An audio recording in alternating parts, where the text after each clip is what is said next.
Íbamos con el equipo de redes hacia Baltimore, que debe estar a unas 2 horas de aquí, y de pronto, al pasar por Filadelfia, desde donde les estamos hablando, hemos visto la ciudad inundada de carteles de Dalí.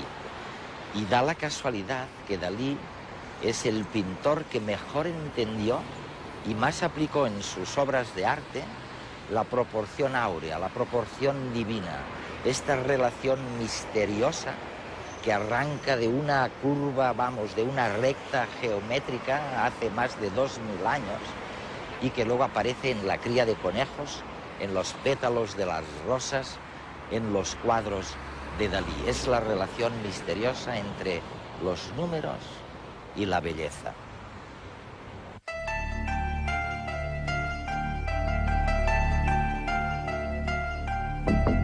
Mario Livio es director del instituto que gestiona el telescopio Hubble. Sus campos de interés abarcan desde los agujeros negros a la formación de planetas. Además, es un fanático del arte y ha publicado libros acerca de la intersección entre arte y ciencia. Mario, les voy a decir algo a los telespectadores. Por supuesto. No estoy muy seguro de que vayan a creerme.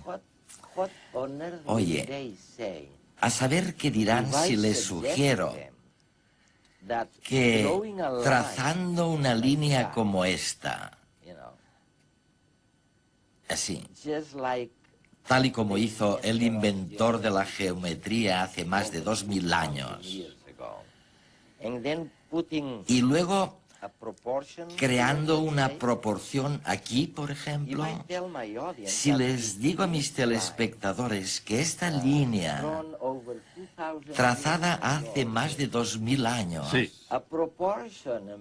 de aquí surge una proporción que luego la encontramos en las galaxias, Sí. en los pétalos de las rosas, en los cuadros e incluso en las pirámides, parece ser. Es sorprendente, ¿verdad? Increíble.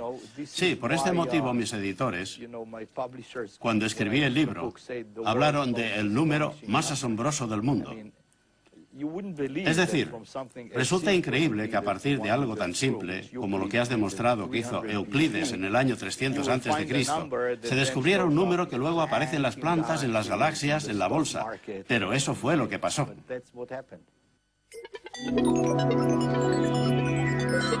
Existe un número que rige tanto la disposición de los pétalos de la rosa como las dimensiones de las obras de Le Corbusier, que se esconde entre las partituras de Debussy y tras la Mona Lisa de Leonardo da Vinci, que define la dinámica de los agujeros negros y la estructura microscópica de algunos cristales.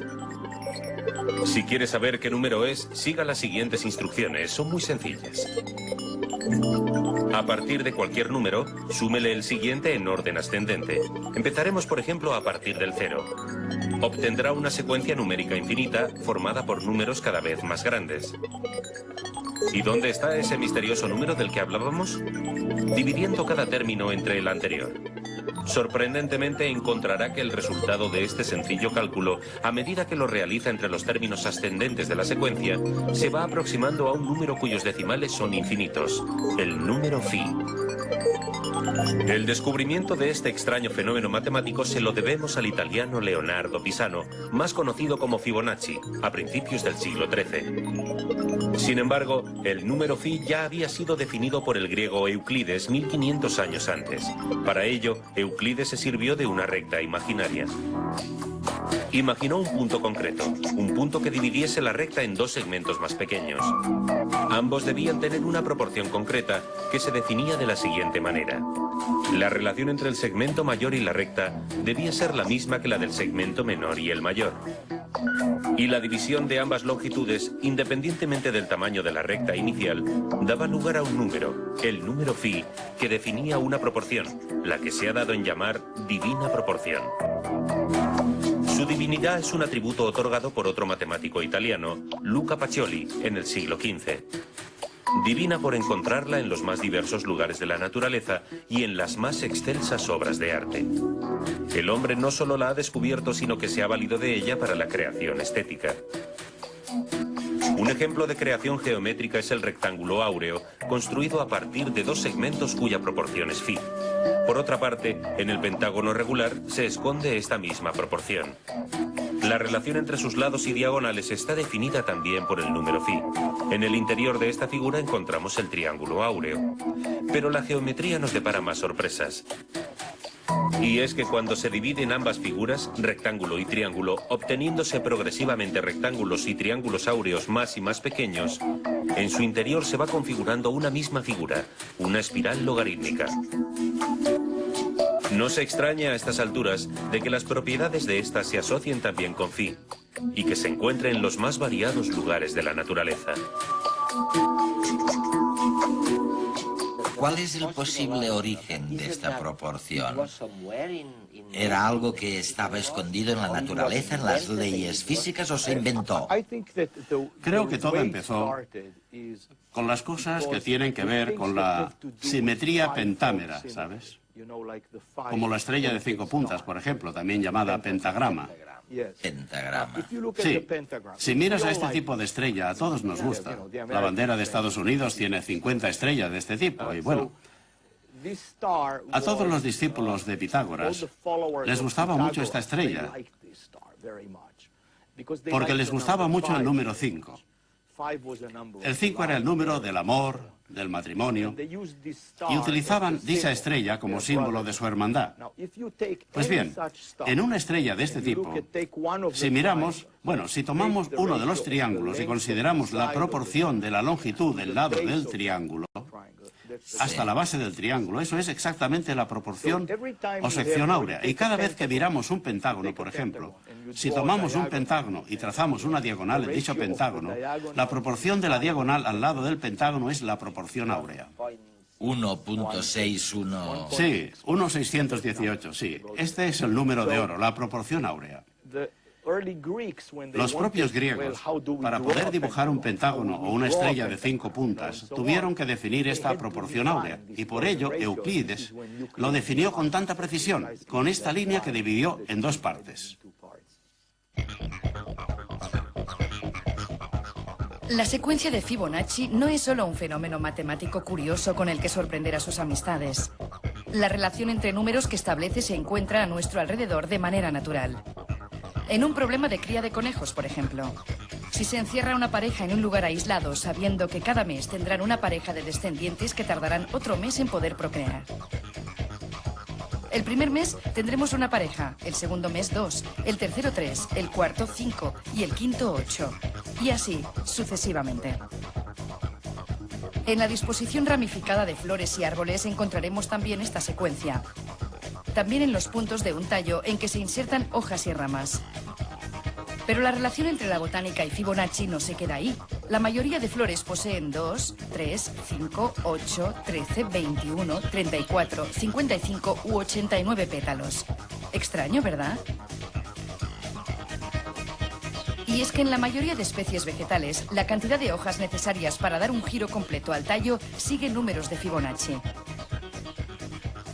Puede darse con 2 hojas y un único giro sobre el tronco, o con 3 hojas. También con 5 hojas y 2 vueltas completas al tronco, o con 8 hojas y 3 vueltas, e incluso con más. Todos números de Fibonacci.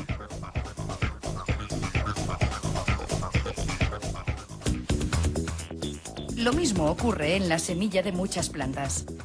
El ángulo que separa a cada uno de los brotes consecutivos que surgen de ella es el resultado de la división de un círculo completo, 360 grados entre phi. De esta manera, la planta se asegura que a medida que el tallo crece, las ramas no crecerán una sobre la otra, sino que cada una alcanza una disposición diferente, aprovechándose mejor la luz del sol. En el corazón de muchas flores, como las margaritas o los girasoles, también podemos ver, si nos fijamos con atención, espirales cuyo número, en ambos sentidos, se corresponde con números de Fibonacci correlativos. Naturalmente, las espirales son de tipo logarítmico. Con esta disposición se consigue aprovechar el espacio horizontal más eficientemente. Y es que este tipo de espiral, surgida también del mundo de Phi, es muy frecuente en la naturaleza, desde los microorganismos más diminutos hasta las galaxias más lejanas. Moluscos, conchas, cuernos de carneros y colmillos de elefantes, huracanes, remolinos y fósiles se configuran así. Incluso el vuelo de los halcones sigue su silueta, ya que asegura un mismo ángulo de visión mientras el pájaro se acerca a la presa. Sin embargo, aquí no acaban las coincidencias. En los últimos años se ha descubierto un nuevo tipo de cristales, formados por figuras tridimensionales que también mantienen la proporción divina en su geometría, dando lugar de nuevo a un empaquetamiento muy estable en el espacio. Y por último, un nuevo descubrimiento que todavía está por resolver. Y es que un agujero negro pasa de calentarse a enfriarse cuando el cuadrado de su masa dividido entre el cuadrado de la velocidad con que rota dan como resultado phi. ¿Casualidad o motivo oculto? De momento, resulta un misterio. Hay una idea o fantasía sorprendente. Es la serie de Fibonacci. 1, 2, 3, 5, 8 y así. Bueno, como sea, añadiendo los últimos dos se consigue siempre alargar la serie. Es fantástico, es increíble. Has explicado la historia de cómo intentó explicarlo y cómo Fibonacci llegó a la serie observando conejos. ¿Y por qué no nos lo cuentas? Pues bien, Fibonacci vivió en el siglo XIII. Fue una persona muy interesante, posiblemente el principal matemático de su época en Europa. Cabe recordar que por aquel entonces en Europa se utilizaban todavía los números romanos, aunque los hindúes y los árabes ya utilizaban los números indoarábigos. Y de hecho adoptó como misión introducir los números indoarábigos en Europa, porque calcular con números romanos no era una tarea sencilla. Y escribió un libro llamado Liber Abaci, en el que se solucionaban muchos problemas. Uno de ellos es el problema sobre los conejos que mencionas. Que si encierras una pareja de conejos, al cabo de un mes tendrán un conejo que a partir del mes siguiente también tendrá nuevas crías de conejo cada mes.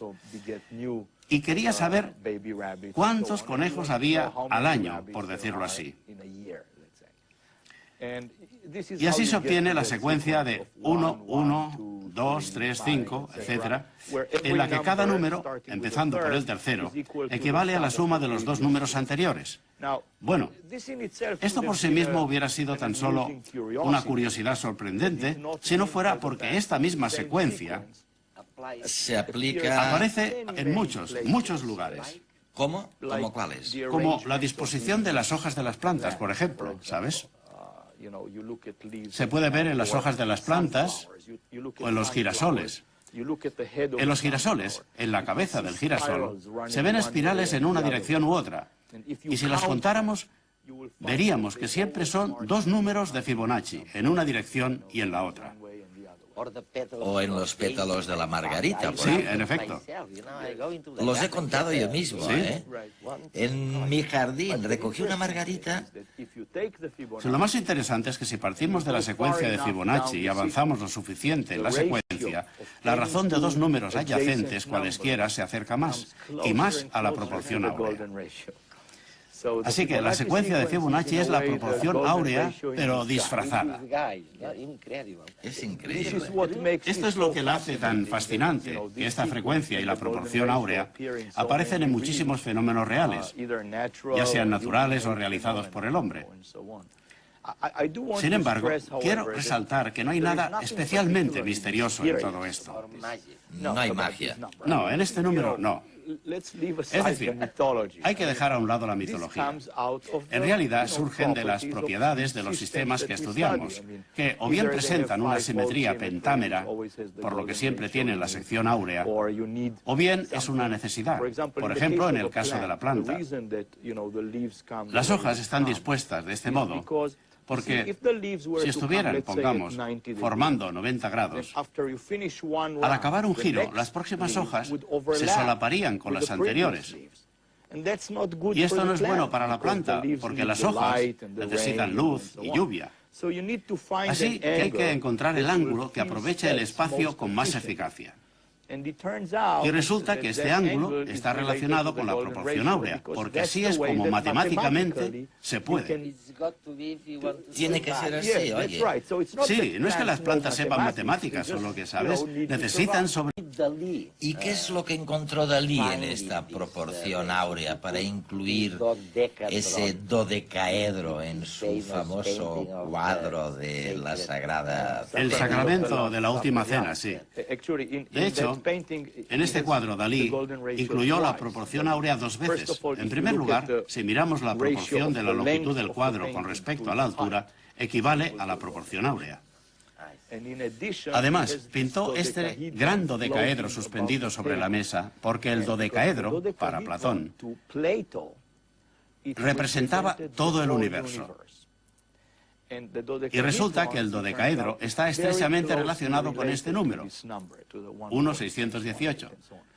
Si queremos calcular el volumen de un dodecaedro, cuya longitud sea de, digamos, 1 centímetro, podemos expresarlo con la proporción áurea perfectamente.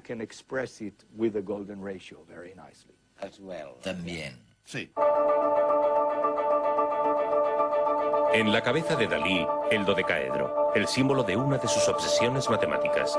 Detrás de esta excentricidad se esconde un mensaje matemático.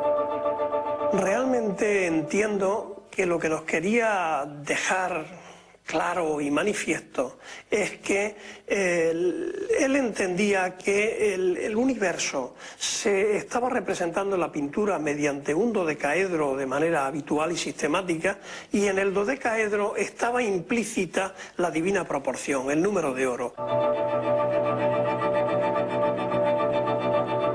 Dalí abandona el surrealismo en los años 40. Crea un nuevo estilo, el misticismo nuclear, en el que unirá religión y ciencia. Las matemáticas tendrán un importante papel en su nueva etapa. Creo en Dios, pero no tengo la fe. Por las matemáticas y por las ciencias particulares, sé que es indiscutible que Dios tiene que existir, pero no me lo... Parte de esa fe se la darán las proporciones divinas del número de oro, Phi. El número Phi es realmente sorprendente. No sabemos la razón por la cual todos los seres vivos crecemos con este sistema de proporciones. Esa singularidad que hace que no sepamos realmente qué es, pero que realmente está en todas partes, sigue teniendo ese carácter místico divino. De ahí que aparezca como divina proporción. Y probablemente por eso Dalí hace esta afirmación. Por eso yo ahora, que voy siempre a contrapelo de mi época, estoy buscando el arquetipo vitruniano, que después lo pasó a Lucas Pacioli, de la Divina Proporción. La obra de Pacioli, el autor renacentista que escribió el Tratado de la Divina Proporción, le apasiona, pero quien realmente le enseña a aplicar el número de oro es un matemático rumano, Matila Jica. Salvador Dalí conoce en Estados Unidos, en una de sus estancias en los años 40 del siglo XX, conoce a un matemático rumano llamado Matila Jica. Además de matemático, era filósofo, y este personaje fue el que retomó la obra que se había perdido a lo largo de la historia de Luca Pacioli sobre la Divina Proporción. En Estados Unidos pintará el primer cuadro en el que aplica la Divina Proporción. Utilizará la división en rectángulos áureos y trazará la espiral de Durero. Así surge la semitaza volante con anexo inexplicable de 5 metros de longitud.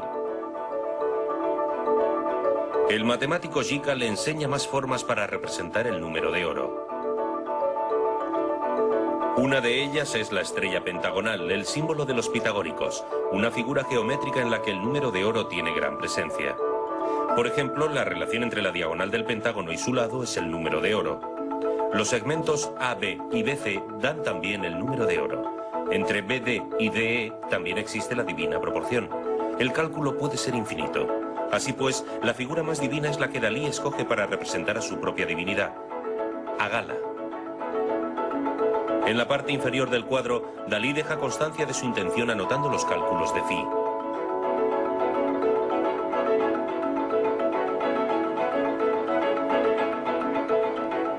Cuando Dalí vuelve a Portgigat, la relación con Jica continuará por carta. El matemático rumano le explica los detalles de un poliedro platónico, el dodecaedro, que Dalí utiliza para una de sus obras místicas más importantes, la Santa Cena. Pinta un dodecaedro formado por 12 pentágonos áureos. En el centro, inscribe el cuerpo de Cristo. Además, los apóstoles están dispuestos utilizando esta proporción. Pero el número de oro no tan solo impregna sus cuadros, también se esconde en algunas de sus insólitas declaraciones. Había una especie de conferencia de prensa y preguntaron a Cocteau, si se hubiera quemado el Museo del Prado, ¿qué hubiera salvado usted? Y dijo, mirándome a mí, quieren decir eso, Dalí no puede hacer mejor, pues yo me hubiera salvado el fuego. Y entonces yo, como que soy un poco teatral, hice ver que reflexionaba un poco, que yo lo tenía pensado, y dije, pues Dalí se llevaría nada menos que el aire, y específicamente el aire contenido en las meninas de Velázquez, que es el aire de mejor calidad que existe. ¿Cómo consigue el movimiento de ese aire en esa estancia? Pues lo hace apoyándose en el desarrollo de una espiral áurea, la espiral de Durero, que entra por la ventana y acaba en la paleta y el pincel de Velázquez. En algunas de sus originales apariciones, utiliza animales y vegetales que también contienen el número de oro. En cuanto al erizo, si nosotros le quitamos todas las púas que le protegen, ¿no?, y que forman parte de él, queda a la luz una estructura pentagonal muy clara en cuanto al crecimiento de este animal. En esta disparatada aparición también se encuentra el número de oro. Si dividimos la altura de la alcachofa entre su anchura de una sección de este fruto, aparece un número que está comprendido entre el número de oro y su raíz cuadrada. Pero también lo podemos ver observando la disposición de las distintas hojas. El Dalí showman, el Dalí pintor, el Dalí divino. Todos los Dalís que conocemos aplican de un modo u otro las proporciones del número de oro. Adiós. Adiós, muchachos. Me dices de las galaxias, de las leyes que rigen las espirales en las galaxias. Muchas galaxias tienen formas espirales. Por ejemplo, detrás de ti puedes ver la galaxia M51 con esta forma. Muchas galaxias, incluida la nuestra, la Vía Láctea, tienen forma espiral. Esta espiral recibe el nombre de espiral logarítmica, puesto que tiene la propiedad de que en movimiento crece de un modo concreto. Como una monita. Sí. Se observa, por ejemplo, en el Nautilus Pompilius. Y en muchas cosas más se observa este tipo de forma. Es precioso. Es realmente bonito. Hubo un matemático famoso, Bernoulli, que escribió un libro sobre esta espiral tan hermosa. Resulta que este tipo de espirales, no todas, pero las espirales logarítmicas sí, están relacionadas con la proporción áurea, en el sentido de que si tomamos un rectángulo, cualquier rectángulo, bueno, perdona, no cualquier rectángulo, uno cuya longitud con respecto a la anchura sea la proporción áurea, y si cortamos un cuadrado, obtenemos un rectángulo más pequeño que también incluye la proporción áurea. Si volvemos a cortar otro cuadrado, otro más pequeño, sigue siendo un rectángulo áureo. Si conectamos los puntos de corte, obtenemos una espiral logarítmica. Ya lo veo, fantástico. Sabes, colecciono algunos fósiles y tengo una monita que es exactamente como tú estás diciendo. A medida que evolucionan, crecen, las líneas son hermosísimas. Bueno, parece que ocurre algo muy parecido con la música también. De hecho, al parecer, Pitágoras, según cuenta la historia, estaba caminando por la calle y oyó un ruido, en un taller, entró y bueno, y allí empezó lo que sería el principio de la armonía. Incluso en la actualidad, cuando hablo con músicos, a menudo les formulo la siguiente pregunta. Les digo, oye, ¿cómo puede ser que esto suene bien y en cambio esto otro suene tan horrible? Es decir, ¿por qué suenan bien las cosas? ¿Tiene algo que ver también con la proporción áurea? Que algo suene bien o mal no está directamente relacionado con la proporción áurea. Es decir, lo que al parecer descubrió Pitágoras fue que, a partir de frecuencias con proporciones de números simples, como por ejemplo del 2 al 3 y del 1 al 4, obteníamos sonidos consonantes, que nos sonaban bien. Mientras que las frecuencias que no estaban en proporciones de números simples nos sonaban disonantes. Sin embargo, se ha sugerido que algunos compositores utilizaron la proporción áurea en su música. Por ejemplo, se ha dicho que Bartók compuso sus obras de tal modo que si contamos los compases desde, pongamos, el inicio de la pieza y un momento en el que se produce un cambio, y luego hasta el final, el número de compases responde a la proporción áurea. Creo que los indicios sobre Bartók no son muy convincentes. Me parecen más convincentes las pruebas sobre Debussy. Sí, por lo visto Debussy sí lo hizo. Debussy conocía a un grupo de pintores llamados Les Navys, y ellos conocían la sección áurea y hablaban a menudo del tema. Así que él posiblemente habló de ello.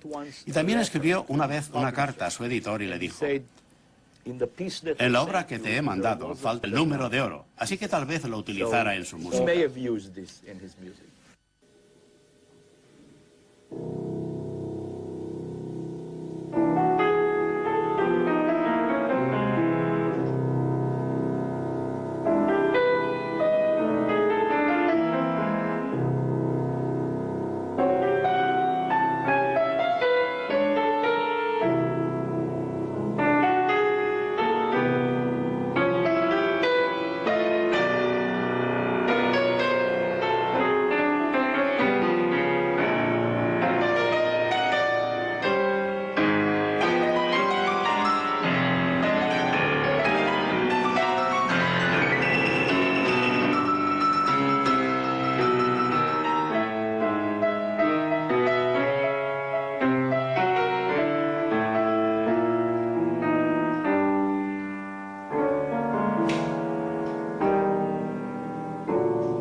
La pieza que acaban de escuchar ha sido compuesta basándose en la proporción áurea.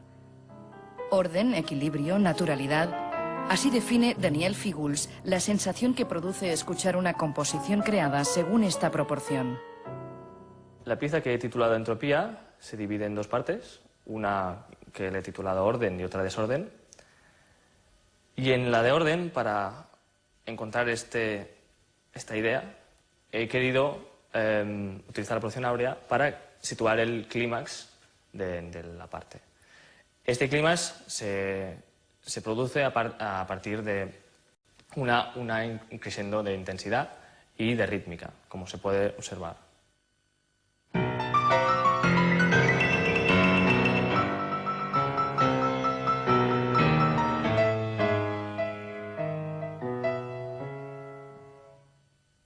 El clímax siempre es la parte más intensa, más consciente de la obra, y por eso los compositores acostumbran a saber exactamente dónde la ponen. Se podía poner en la mitad, se podía poner en un tercio. En este caso yo lo he puesto en la proporción áurea porque creo que da a la sensación total, al haber terminado la obra, una sensación de naturalidad. Eso ya los compositores desde antiguo lo utilizaban para situar el punto culminante intuitivamente, ya no lo hacían conscientemente. No solo el clímax está situado en un momento determinado. Cada elemento importante de la pieza está en proporción áurea respecto al resto de elementos. Y del mismo modo en que se crea un fractal, se va construyendo la pieza. Todos estos elementos contribuyen a crear una sensación de naturalidad. ¿Pero por qué? El por qué no es consciente, o sea, el por qué no nos podemos hacer nosotros la pregunta, porque no es racional. Entonces, como es una cosa visceral, sentimental, no tiene respuesta.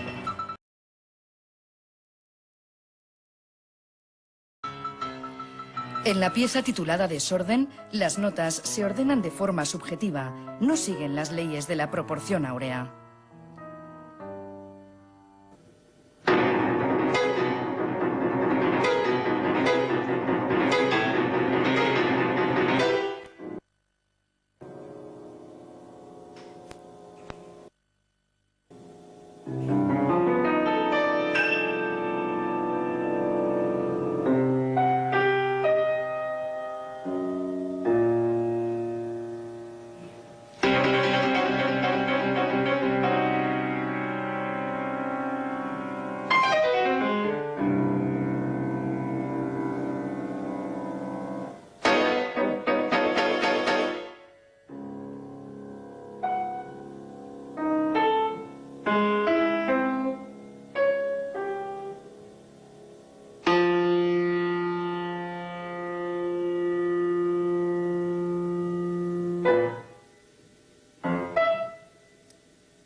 El resultado final depende más del intérprete que de las matemáticas. Si el orden nos parecía previsible, ahora el desorden nos mantiene en tensión. La sensación que provoca la primera pieza es una sensación de naturalidad, de inconsciencia, de que la música fluye interiormente sin tener que pensarla. La segunda, por el contrario, él necesita una escucha mucho más consciente. En realidad yo manipulo al oyente de forma que debe mirarme, debe escucharme.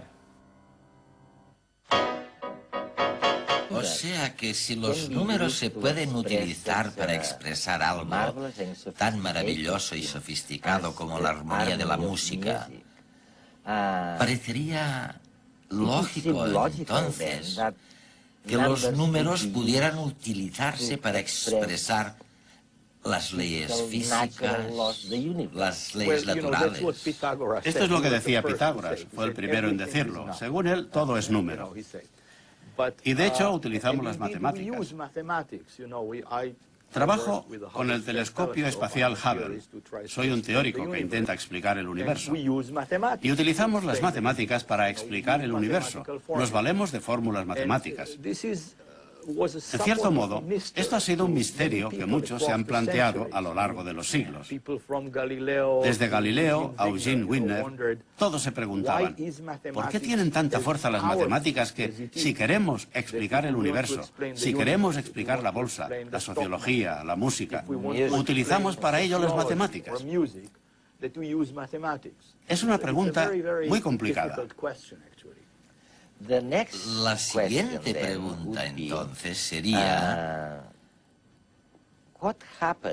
¿qué pasa con la posibilidad de que el total de estas matemáticas no sea más que una invención humana, algo que solo surge de nuestra cabeza? O bien se trata de algo permanente, que existe ahí fuera. Es decir, ¿hemos inventado las matemáticas o las hemos descubierto?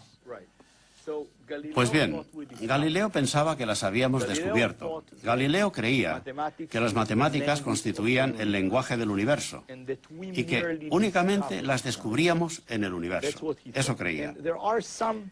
E incluso hoy hay algunos físicos que conozco que siguen pensando que es un descubrimiento. Es un poco como cuando Michelangelo sugirió en algún momento que tal vez sus esculturas ya estaban allá, que él las descubría al retirar la piedra. Por otro lado, hay quien piensa que las matemáticas son íntegramente una invención de la mente humana. y que no existe fuera del cerebro humano. Pero entonces la pregunta es, muy bien, ¿y por qué funcionan tan bien? Bueno, esta gente te diría que funcionan bien porque lo que sucede es que los matemáticos inventan teorías matemáticas. Y los físicos, por así decirlo, escogen entre dichas teorías las que funcionan y las mejoran continuamente. Así que es algo parecido a una selección natural de ideas en lugar de especies, ¿entiendes? Sí. Tal vez esa sea la respuesta. Pero yo creo que la respuesta se inscribe en algún punto entre estos dos extremos. Algo en medio, ¿no? Sí, yo creo que hemos inventado las matemáticas, pero creo que hemos inventado un tipo específico de matemáticas que encaja con nuestra percepción del universo. Es decir, se nos da bien ver líneas rectas, bordes, cubos, exacto, sí. Creo que es lo que condujo a Euclides a inventar los axiomas específicos de la geometría que inventó. Si hubiéramos tenido, por ejemplo, visión infrarroja y todo se nos apareciera algo borroso, tal vez habríamos inventado un tipo distinto de matemáticas, porque hoy en día sabemos que el conjunto de axiomas de Euclides no es el único conjunto posible. Se puede inventar una geometría riemanniana, una geometría lobachevskiana, otros tipos de geometría. ¿Por qué inventó Euclides este tipo específico? Creo que tiene que ver con el modo en el que percibimos la naturaleza. Claro, así que cuando trabajas con el telescopio Hubble, observando el universo, si quisieras decirle a alguien en el otro extremo del universo quién eres y qué haces, tal vez sería útil mandarle el número 1.6, la proporción áurea, ¿no? Tal vez bastaría enviarles la proporción áurea 1.6. Pudiera ser, pero no está muy claro que funcionara. Si resulta que otras civilizaciones inteligentes, en caso de existir, han logrado llegar al mismo tipo de matemáticas que tenemos nosotros, con el mismo tipo de axiomas geométricos, lo cual no es imposible, pues si también viven en un planeta de baja gravedad como nosotros, tal vez lo hayan hecho. Bueno, pues entonces si les mandamos unos 618, tal vez puedan reconocerlo como la proporción áurea, pero quizá no. Quizá han llegado a unas matemáticas muy distintas. Me parece que no lo entenderían, seguramente tengan otra concepción muy distinta del universo, ¿no?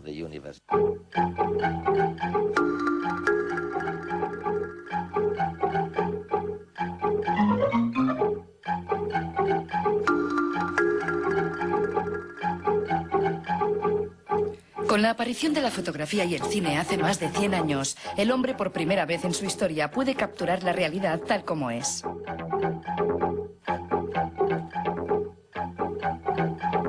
Cuando los hermanos Lumière filmaron estos planos, estaban también encuadrando la escena, tratando de guardar unas proporciones estéticas.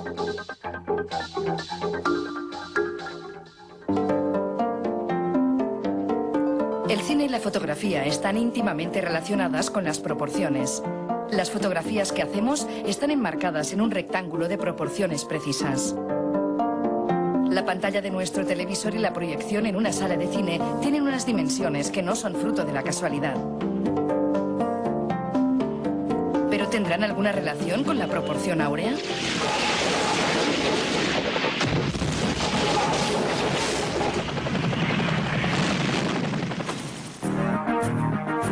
El formato fotográfico que conocemos se lo debemos a Oscar Barnack, que lo eligió para fabricar la primera cámara de 35 milímetros, la Leica.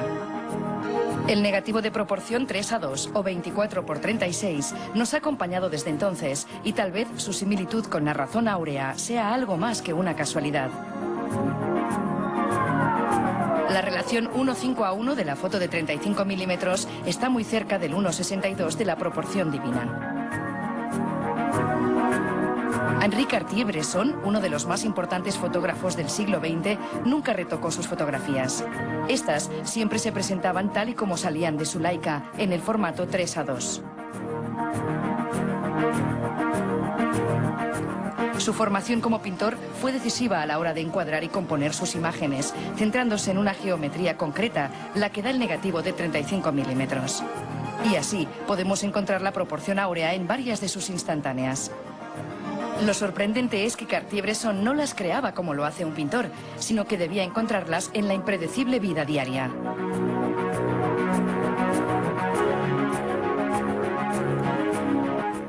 El cine surgió del mismo negativo de 35 milímetros, pero cada fotograma era la mitad que en fotografía. Así surgió el formato 1:33:1 o 4/3 en las proyecciones del primer cine y de la mayoría de televisores.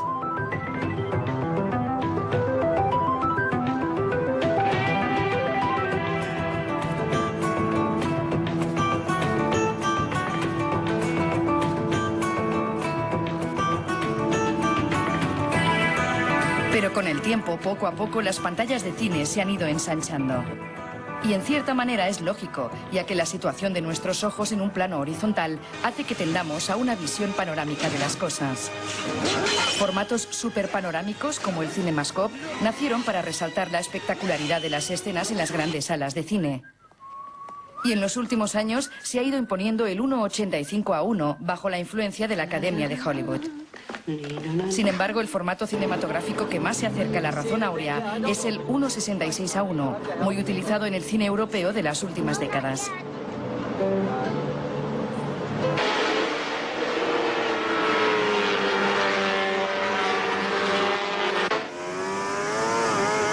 La tendencia a crear pantallas panorámicas llegó también a la televisión. Así nació el 16/9 como una fusión del CinemaScope y la antigua pantalla de 4/3. De hecho, si superponemos ambos formatos, vemos que el 16/9 encaja como un paso intermedio entre la pantalla cuadrada y la superpanorámica. El 16/9 sería en el mundo de la televisión el más cercano a la razón áurea. Es un formato de proporciones armoniosas que facilita la emisión de películas en formato panorámico.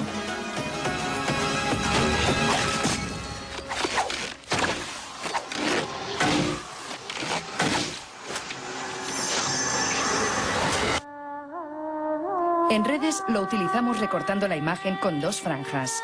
El 16/9 es un formato de futuro que se consolidará definitivamente con la llegada de la televisión de alta definición. Tú dices que la mente del hombre primitivo, nuestros antepasados, probablemente su cerebro funcionaba por contrastes. Veían un lobo, uno solo, y esto lo distinguían muy bien de una manada de lobos. Establecían un contraste entre uno y una manada. Solo mucho más tarde empezaron a emprender, a imaginar las similitudes. Exacto. Dos brazos, dos piernas. Eso mismo. Es casi seguro que fue así. Al principio se trataba de pura supervivencia. Querían saber, ¿estoy viendo un león aquí o 10 leones, muchos leones? Bueno, 10 no utilizaban el 10. Uno o muchos leones. Querían establecer este contraste. Pero con el tiempo empezaron a entender que tanto si hablamos de dos manos, de dos estrellas, de dos lobos, de dos cosas cualesquiera, en realidad todos son manifestaciones de lo mismo, del número 2. Sí. Fue necesario un cerebro mucho más avanzado para entender que todas estas cosas distintas eran en realidad el número 2. Y el 2 fue fácil relativamente, porque miraban al resto de personas y también tenían dos manos, dos senos, dos ojos. Así que es probable que lo primero que aprendieran fuera 1, 2 y luego muchos. Claro, antes de pasar al 3. Exacto, al 4, etc. Hay un neurocientífico que abordó la prehistoria del cerebro, que la estudió y afirmó algo muy parecido a lo que estás comentando, desde otra óptica. Dijo que se tardó muchísimo tiempo, no solo años, sino millones de años tal vez, en que la gente alcanzara esa capacidad metafórica. Exacto. La capacidad de juntar una cosa con otra. Tal cual, tal cual. Sí, es exactamente lo mismo. Es lo que quiero decir. Entender que dos manos o dos perros representan ambos al número 2. Eso es. Has mencionado el 10 hace unos segundos. Sabes que para nosotros, y estoy seguro de que al público le ocurre lo mismo, resulta inconcebible que no todo el mundo haya utilizado el 10 como base. Nosotros decimos que 10 unos son 10. 10 dieces, 100. Claro. Pero muchas civilizaciones han funcionado de un modo muy distinto, ¿no? Ciertamente. Nosotros utilizamos el 10 porque tenemos 10 dedos, es algo obvio. Cuando la gente empezó a querer contar, lo hicieron con los dedos de las manos, pero también había quien utilizaba los dedos de los pies, por lo que usaban el 20. En francés 80 se dice 80, es decir, 4 20s, y en Europa occidental el 20 se usaba bastante. Hubo otras civilizaciones que tomaban como base el 5. Los antiguos babilonios utilizaban el 60. El 60 resulta algo desconcertante, pero seguimos usándolo. Por ejemplo, en los 60 minutos que forman la hora. Seguimos utilizando el 60 para medir ángulos, los ángulos de un círculo. ¿Cómo llegaron al 60? El 60 es muy raro, si nos paramos a pensarlo. La respuesta que más me convence es que fue una mezcla de dos civilizaciones. Una que tal vez utilizaba el 5 y la otra el 12. Los que utilizaban el 12 lo hacían porque contaban así. Consideraban que cada dedo tenía 3 partes y lo contaban de este modo: 1, 2, 3, 4, 5, 6, 7, 8, 9. Así que una civilización utilizaba el 12, la otra el 5, y al combinarse llegaron al 60. 12 por 5 equivale a 60.